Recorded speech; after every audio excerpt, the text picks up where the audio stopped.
Comment augmenter son revenu en tant que développeur freelance? Je vais tenter de répondre à cette question dans cette capsule vidéo, mais avant, je t'invite évidemment à t'abonner sur la chaîne, à cliquer sur la cloche afin de recevoir une notification à chaque fois qu'une vidéo sort, évidemment, à me donner un petit commentaire, un petit pouce bleu, bref, tout ceci, je t'invite à le faire. Alors, comment augmenter sa rémunération en tant que développeur freelance? Une grande question, et je n'ai pas dit le TJM, mais bien sa rémunération. Et pour répondre à cette question, je vais commencer par, on va dire, une forme de schématisation de la répartition finalement de la rémunération à une même compétence. Alors comment ça marche? Eh bien ça fonctionne un peu, c'est une grande courbe de Gauss comme ça, dont finalement l'ensemble concerne finalement un même niveau de compétence. En revanche, sur cet axe-là, on a les revenus, d'accord?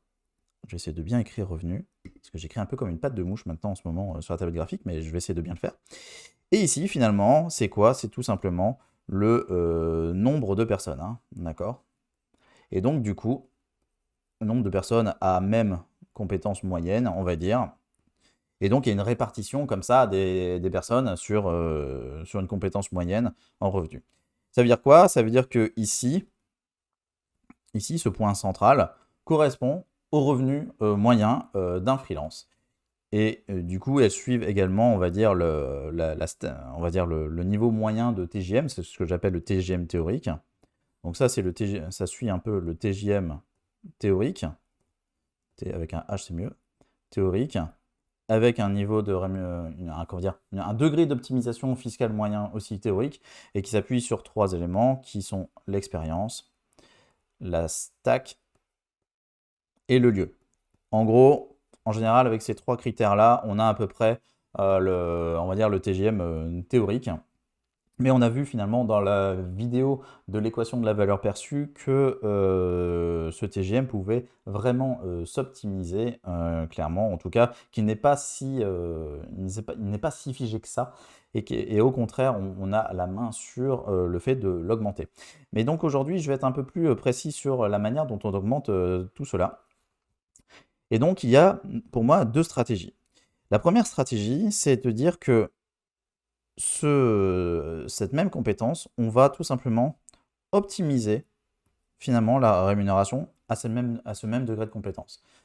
Donc ça, c'est vraiment ce que j'appelle vraiment une stratégie d'optimisation. D'accord? Ça, c'est la première voie, c'est le premier schéma. Je vais essayer d'être un peu plus grand comme ça, pour qu'on va mieux. Le deuxième moyen, c'est de se dire, ben, ça, entre guillemets, je suis borné à ça, en termes de... voilà, c'est la compétence. Je dis que je veux décaler ma courbe de Gauss, c'est-à-dire que je veux faire en sorte que le tout augmente, finalement. Donc ça, c'est ce que j'appelle le fait de bouger dans ce sens-là, mais vraiment, c'est l'ensemble de la courbe de Gauss qui bouge. C'est ce que j'appelle, pour moi, le développement. Ok. On va d'abord partir sur l'optimisation parce que c'est vraiment très, très important de d'abord commencer par ça. Alors, pour moi, la première source d'optimisation de revenus, et je le redirai sans cesse, jamais assez, mais c'est vraiment ça, c'est une bonne gestion des finances personnelles. Pourquoi? Parce que si le but, en tout cas, un des objectifs à devenir freelance, ou d'être un meilleur freelance, c'est de gagner plus d'argent, ne pas savoir gérer ses finances personnelles, c'est comme si on voulait avancer, avoir encore plus de chevaux dans le capot et appuyer encore plus sur la pédale de frein. C'est un petit peu ça le problème. Et du coup, ça traduit un petit peu ce que j'appelle le syndrome du médecin, c'est-à-dire que si tu gagnes 2500, tu vas dépenser 2500. Si tu gagnes 4000 euros, tu vas dépenser 4000 euros. Si tu gagnes 10 000 euros, tu vas dépenser 10 000 euros. Donc là, c'est plus les médecins. Et si tu gagnes 20 000 euros, tu vas dépenser 20 000 euros. Bon, là, c'est peut-être plus les avocats.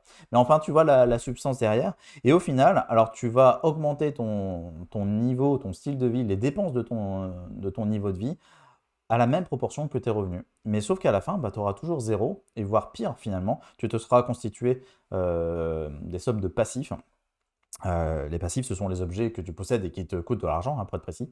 Sauf que, à force, au bout d'un moment, ça peut t'engouffrer. Et si tu avais une envie de liberté, eh bien, ne pas gérer tes finances personnelles peut être le pire poison que tu t'offres, hein, pour tout simplement ne pas devenir plus libre du freelancing. Donc, c'est pour ça que c'est vraiment pour moi la première chose à faire, c'est la gestion finances personnelle. La deuxième chose à faire pour moi, c'est tout simplement choisir une bonne optime fiscale. Et là, il y en a certains qui vont me dire oui, on gagne, entre guillemets, on gagne un freelance en moyenne, si tu prends en EURL, ça ne gagne pas plus que ça qu'un salarié. Concrètement, non, non.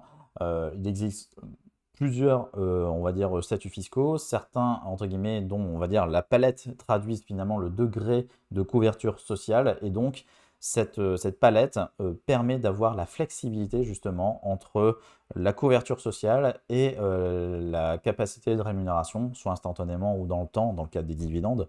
Mais en tout cas, avoir une société permet beaucoup plus d'optimisation et de flexibilité au niveau du revenu que celle du salariat, tout simplement parce que le salariat est, on va dire, le statut qui paye le plus de taxes ou de cotisations, taxes, impôts sur le revenu et de cotisations sociales patronales, sans que tu en aies finalement, entre guillemets, dit le choix.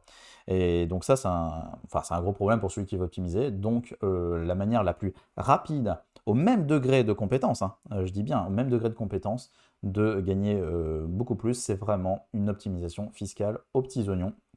C'est pour ça que avoir un bon expert comptable ou les bonnes astuces que tu pourrais voir par exemple sur cette chaîne est vraiment un élément absolument crucial pour gagner tout simplement plus d'argent. Troisième élément pour optimiser, c'est avoir les bonnes stratégies de prospection. J'ai déjà parlé dans la vidéo sur comment obtenir une mission. Si tu ne l'as pas encore vue, bah, je t'invite évidemment à cliquer sur la vidéo dans la fiche info en haut à droite de ton écran. Il y a 3 leviers finalement pour obtenir une mission, 3 grands axes, on va dire. 3 grands axes, 3 grandes familles, on va dire, d'acquisition de missions. Il y a la prospection, le réseau et le système d'attraction. La prospection a comme caractéristique la rapidité à laquelle tu vas pouvoir obtenir des missions. Et il ne faut pas sous-estimer, c'est-à-dire qu'il y a des stratégies, on va dire, de prospection simples et des stratégies de prospection plus avancées que tu verras aussi sur ta chaîne et qui te permet vraiment de faire la différence. Ça permet de convertir plus de missions aussi et de naturellement optimiser le TGM que tu vas avoir. Et c'est encore les méthodes les plus rapides à mettre en place. Je précise quand même que ces stratégies de prospection, sans faire d'assess de crédibilité, mais le minimum entre guillemets à maîtriser, c'est quand même avoir le CV et le profil LinkedIn. Pour moi, le profil LinkedIn parfait, c'est vraiment la base. Et pourtant, je constate que 95% minimum des profils LinkedIn sont très loin, on va dire, du 80-20 de la loi de Pareto, du 80 d'optimisation pour 20% d'efforts.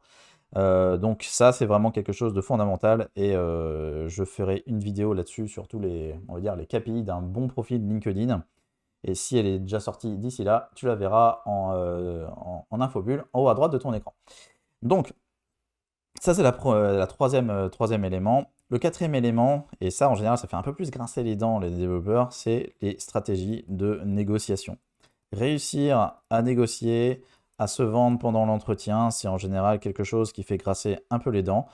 Mais pour autant, c'est vraiment, il n'y a pas à dire, c'est quand même l'élément qui peut faire gagner en un minimum de temps le plus gros de son TJM et donc de sa rémunération. Le cinquième élément d'optimisation, et je vais m'arrêter là sur les optimisations, c'est le choix d'un marché plus rémunérateur. Et bien oui, en effet, on sait que par exemple le marché de l'armement est plus rémunérateur que le marché de la banque, de l'assurance, et que le marché de la banque et de l'assurance est aussi plus rémunérateur que le retail.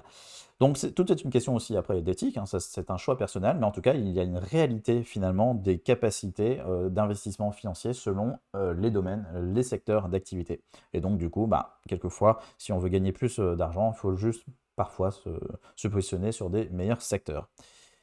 Passons du coup maintenant à la phase développement. Alors pour le développement, la première chose que j'aimerais discuter, ce sont les assets de crédibilité. J'en ai déjà parlé dans la vidéo sur l'équation de la valeur perçue. Donc si tu ne l'as pas encore vue, je t'invite évidemment à la regarder tout de suite. Un asset de crédibilité, c'est quoi? C'est tout simplement la possibilité de montrer ses propres compétences. Parce qu'il y a quelque chose qu'il faut bien comprendre, c'est que pour vendre, hein, finalement, on se vend ses compétences, il faut faire percevoir ses compétences. Et dans percevoir, il y a voir. Et pour que ton client potentiel voit tes compétences, il faut que tu lui montres. Et donc pour montrer, il faut créer des éléments qui permettent justement de voir le degré de compétences que tu as et que tu pourrais transposer en tant que valeur pour ton client potentiel. Donc ces assets de crédibilité, ils sont nombreux. Ça peut être un podcast, ça peut être des articles, ça peut être des études de cas, ça peut être un compte GitHub, ça peut être un portfolio, ça peut être une chaîne YouTube, ça peut être des conférences, typiquement que tu as mis en vidéo, du coup tu t'en fais des photos.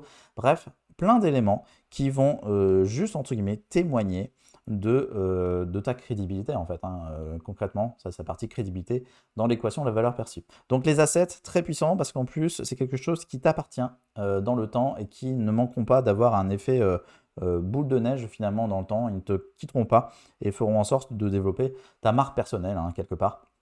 Et donc, chose très élément, très, très important à créer et que 95% ne font pas. Et pourtant, ça fait toute la différence face à un recruteur, surtout lorsque tu lui montres bien en amont de l'entretien.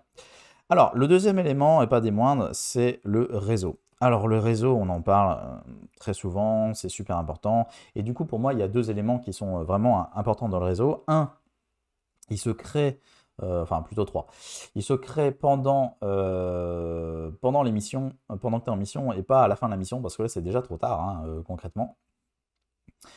D'ailleurs, c'est pour ça, pour avoir des témoignages, il vaut mieux avoir des témoignages pendant la mission plutôt qu'en fin de mission. C'est plus facile à les avoir. Et un billet témoignage est plus facilement accepté pendant une mission qu'en fin de mission. Bref, c'est une petite parenthèse à part, mais surtout, le réseau t'ouvre du coup plus de portes à des opportunités et surtout, il te permet d'hériter de la crédibilité de la personne qui te propose justement, qui fait le lien vers une proposition. Et ça, c'est vraiment très important parce que du coup, sans même arriver et dire quoi que ce soit, tu hérites déjà d'une aura, entre guillemets, positive lorsque tu arrives en entretien. Et ça fait déjà une grande différence. Donc le réseau, élément très puissant à créer et entretenir pendant la mission et pas à la fin. Le troisième élément de développement, c'est ce que j'appelle les steps de fonction. Les steps de fonction, c'est quoi? C'est tout simplement lorsque de développeur, tu passes par exemple à tech lead. Si de tech lead, tu passes à architecte. Par exemple, je donne un exemple, mais voilà, entre guillemets, là, on augmente finalement la désirabilité en fonction de la fonction, justement, du poste que tu as. Et la fourchette, finalement, je vais virer ça. La fourchette, finalement, de gauche que tu as là se déplace vraiment drastiquement grâce à ce changement de fonction. Ça paraît évident, un tech lead en moyenne est plus payé qu'un développeur. Ça paraît con dit comme ça, mais en tout cas, si on veut se positionner en tant que tech lead, et c'est pour ça qu'il est important de savoir prospecter, le marché va témoigner, va confirmer si oui ou non tu as les compétences nécessaires. Et donc, si tu veux savoir si tu peux être un tech lead, eh bien, à toi de prospecter et de faire tester en entretien. Si ça ne marche pas, eh bien, tu auras appris certaines choses et dans ce cas-là, tu auras appris. Et si ça marche, eh bien, banco, tu as fait un step de fonction et donc, du coup, tu auras directement augmenté naturellement ton revenu. Et si tu ne fais pas un step de fonction, en tout cas, tu peux t'améliorer sur la stack. Évidemment, choisir une bonne stack. Il y a des stacks qui sont plus rémunératrices que d'autres. Si je te dis actuellement que tu vas chercher une mission avec du jQuery et de la JSP, il y a de grandes chances que ce soit bien moins rémunéré que si tu étais un full stack React Node.js. Ça paraît évident dit comme ça, mais pourquoi? Mais tout simplement parce qu'il y a des stacks qui sont plus désirés sur le marché et donc du coup, la rémunération induite est supérieure. Et donc, comment on fait pour faire ça? Eh bien, il faut tout simplement se former. Et enfin, et dernier lieu pour, on va dire, le développement, ça peut arriver, c'est tout simplement aussi changer de lieu d'habitation. Alors là, je sais que c'est un mouvement un peu hard, entre guillemets, dans dans le truc, mais il est évident que si tu es en plein milieu du Larzac et que tu n'es pas en full remote, il y a de grandes chances que le nombre de missions potentielles est plus compliqué. Et donc, du coup, potentiellement, soit tu t'efforces à trouver toutes les stratégies à pouvoir faire du full remote. Et si tu as d'ailleurs, et si tu n'as pas vu la vidéo là-dessus sur comment faire du full remote, je t'invite évidemment à regarder cette vidéo en haut à droite de ton écran. Ça peut être game breaker pour beaucoup de personnes. Mais si, entre guillemets, t'as pas envie de faire du full remote et voir des gens, mais si tu es en plein milieu du Larzac, bah évidemment, le lieu d'habitation peut être assez crucial dans le fait d'avoir des missions potentielles et donc, naturellement, avoir une optimisation de ton revenu. Alors, on a vu tous ces éléments-là, mais tu vas me dire, François, c'est bien, mais par quoi je commence? Eh bien, moi, je commence toujours, entre guillemets, par les notions d'optimisation. Pourquoi? Pourquoi, je vais être un peu plus là, pourquoi il faut d'abord optimiser? Donc optimiser, c'est faire tout ce qu'il y a, ici, hein, d'accord? C'est la gestion financière, dans l'ordre hein, d'ailleurs, gestion financière personnelle, optimisation, stratégie de prospection, négociation, entretien et choix du marché. Pourquoi dans ce sens-là? Parce que ce sont les leviers les plus rapides. Les leviers les plus rapides et qui va te donner il va te donner quoi? Instantanément plus de temps et plus d'argent. Et quand tu as plus de temps et plus d'argent, eh ben, tu as deux choses. Soit finalement, eh ben, l'investir pour ton temps personnel, potentiellement la première raison pour laquelle tu veux devenir freelance. La plupart, c'est pas pour être aussi riche que Crésus, mais d'avoir tout simplement plus de temps. Eh bien, commencer par optimisation te permet d'avoir plus de temps. Mais évidemment, on a vu que c'était un peu capé potentiellement, c'est la limite hein, d'ailleurs de l'optimisation, il y a une limite justement, donc elle est capée. Et donc si tu veux dépasser cette limite, le fait d'avoir plus de temps et d'argent te permet justement d'investir dans le développement personnel. Et là, du coup, on arrive dans la capacité de pouvoir créer ces assets de crédibilité, créer, entretenir ce réseau, se former. Ces éléments-là prennent du temps, évidemment. Et donc, si tu as et du temps et de l'argent, il y a de fortes chances que tu puisses plus investir sur toi plutôt que l'inverse. Si tu es trop coincé dans une fonction de salarié avec très peu de finances personnelles et très peu de temps, en général, tu auras un niveau de capacité d'investissement qui se retrouvera trop faible et tu vas te retrouver limité dans ton développement personnel. Donc c'est pour ça que je préconise d'abord d'optimiser, puis ensuite de te développer.